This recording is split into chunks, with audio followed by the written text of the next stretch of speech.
Next up, we're moving on to the newcomers. We got four of them. We'll start with, we'll just go in alphabetical order. So we'll go Oregon, the Oregon Ducks. Universally regarded, I think, as the best newcomer to the Big Ten. And they do have a very good roster that I'm pretty high on. I'm buying the Jackson Shellstad breakout.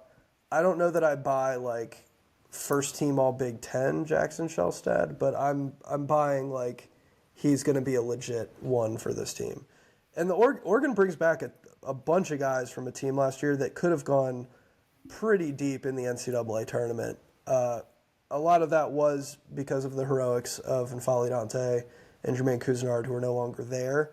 But there's a framework here, I think, for continued success. And some of that is with Jackson Shellstad and whether he breaks out. But bringing in TJ Bamba, I think, is great. You have Nate Biddle back. Kwame Evans is back. Keyshawn Barthelemy back. Mookie Cook is back. We'll see if he's able to kind of step into a larger role. He'll probably be coming off the bench. Supreme Cook, Georgetown transfer. He's with Fairfield before that. Put up 10-8 last year for Georgetown. He's made it happen in a power conference. So there's good stuff here for sure. And, you know, Dana Altman over the last couple of years, like, he's had teams that he's gotten it done with. He's had teams that have maybe disappointed relative to expectations. But on the whole, I think he's a great coach. I think he's going to do just fine in the Big Ten. And I like this Oregon team a lot, I think. I don't know that maybe my tiers will sort of disagree with what I'm about to say here, but I'm not sure I buy the, like, league champion upside with Oregon. But I think they'll be very, very good, at least in regards to final conference standings. Like, I think they're a top 5, top 6 team in the league.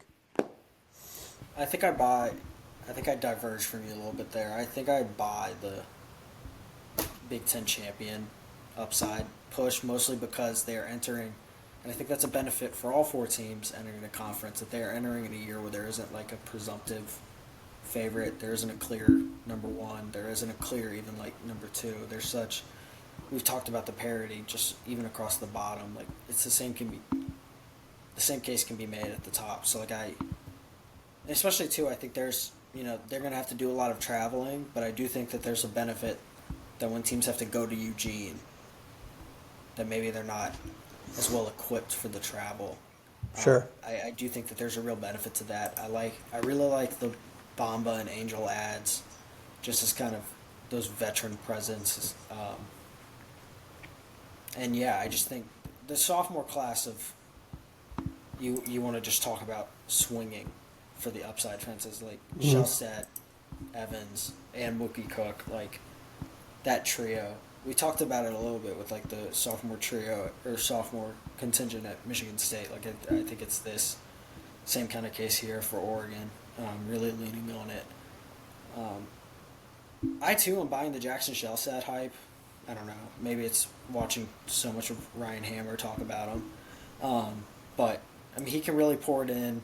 He's an Oregon kid. I know Dana Altman likes to talk about how he went to the same high school as Peyton Pritchard. So, if that's not a key marker of success, I don't know what is. Mm-hmm. Yeah, this just feels like a team that, I know last year they were kind of up and down. This just feels like a team that they can settle in. They're deep, and especially just in a year, like I said, where there isn't. Purdue's the top dog, but that's more maybe on pedigree. I think teams feel like they can attack Purdue, and maybe in ways they couldn't the past couple of years. So. Mm-hmm. Yeah, with Oregon, there's enough shooting, there's enough athleticism. The one thing that gives me pause a little bit with Jackson Shellstad is it isn't even like a thing with Jackson Shellstad. It's just I feel like every year there's these consensus sophomore breakout guys that just don't. And that's kind of what makes me nervous is like that label to me is like a little bit cursed. So is he going to be... Has you nervous? Tyrese Proctor, Riley Kugel has me a little bit nervous as well. And that's not even a Jackson Shellstad thing, because like I said, I think he's going to be really good. And maybe I'm talking out of both sides of my mouth here, because if he is a true one, like I think he can be, and Oregon is a top 5 or 6 team in the conference, then like he probably will be first team All Big Ten. So maybe I do buy first team All Big Ten Jackson Shelstad at the end of the day.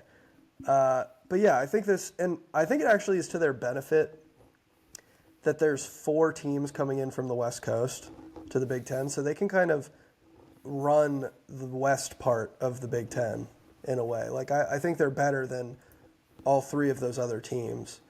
And so that gives you a solid basis of like, it's not like an SMU in the ACC situation where you're just going to like bouncing back and forth from like one coast to the other.